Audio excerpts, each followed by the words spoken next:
dari dulu sebenarnya orang bilang pemuda itu pelopor ya. Nah, dengan melihat kondisi ini, teman-teman muda ini harus ngapain dengan kondisi? Anda bisa tahu lah hari ini bagaimana kondisi teman-teman muda. KNP aja pecah menjadi pecah 1000 kalau judul lagunya kan. Nah ini bagaimana? Ini kan tanggung jawab Pak. Mohon maaf kalau Pak Jokowi kan udah tua, Bu Mega udah tua, Erlangga udah tua, SBY udah tua, yang gua aja udah tua.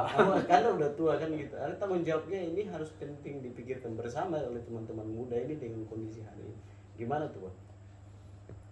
Yang paling penting baca aja Pak. Kan problem pemuda sekarang kan kurang referensi bacaan gitu. Di era digitalisasi ini kan kemudian orang-orang muda kekurangan minat membaca buku. Jadi ketika jam aktivis tahun 80-90-an itu kan pasti baca buku, baca, diskusi, konsolidasi, baru aksi. Kan hari ini kan teman-teman pemuda banyak kan konsolidasi langsung aksi. Jadi mereka nggak pernah baca, jarang baca, apalagi melakukan diskusi-diskusi yang kepada orang yang paham ya. Kalau bukan, karena diskusi terhadap apa yang mereka baca, kalau tidak dilakukan maka mereka bisa jadi budak penulisnya. Kalau kita baca buku misalnya, tapi kita nggak diskusikan isi buku itu kepada orang yang paham, kan kita jadi budak si penulis buku itu gitu. Nah, tradisi itu yang hilang pasca era digitalisasi itu. Nah, tanpa referensi yang cukup, anak muda pasti akan kesulitan juga mencari jalan keluar dari problematika bangsa ini.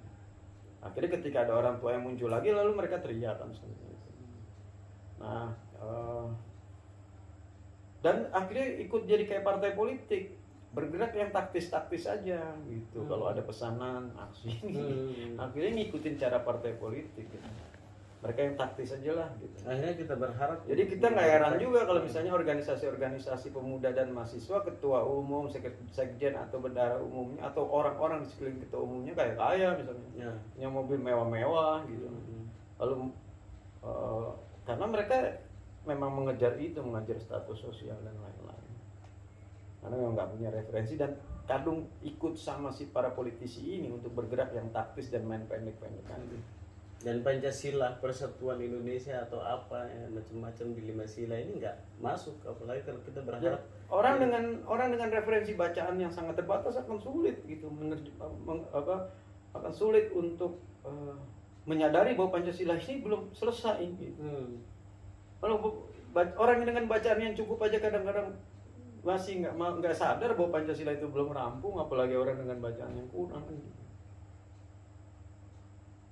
Bang, jadi tugasnya teman-teman muda ini selain baca tadi apa? Jadi biar bisa teman-teman yang nonton lah kira-kira bisa sadar lah bahwa tugas saya ini masalah Pancasila belum clear dan ini tanggung jawab besar saya sebagai kaum muda, ya ini yang harus saya lakukan selain baca tadi. Ya ada beberapa catatan. Yang pertama, jangan menghamba pada kekuasaan gitu. Kebanyakan kan teman-teman pemuda mahasiswa belakangan ini lebih senang dekat dengan elit-elit kekuasaan. Gitu. Nah, akhirnya menghamba gitu. Nah, repot kan, padahal mereka kan sejatinya ada dalam gerakan politik, sosial politik itu kan tujuannya adalah agar dapat menjadi penyambung lidah rakyat. Nah, kalau mereka lebih mendekat pada kekuasaan, maka semangat untuk menjadi penyambung lidah rakyatnya pasti luntur gitu. Karena nggak bisa ada orang yang menjalankan dua fungsi bersamaan gitu. Dia dekat dengan kekuasaan tapi dia juga membela rakyat, itu nggak ketemu gitu kan. Rakyat adalah objek yang menjadi akibat dari kebijakan-kebijakan yang dibuat oleh siapa? Oleh subjek. Subjeknya siapa? Kekuasaan.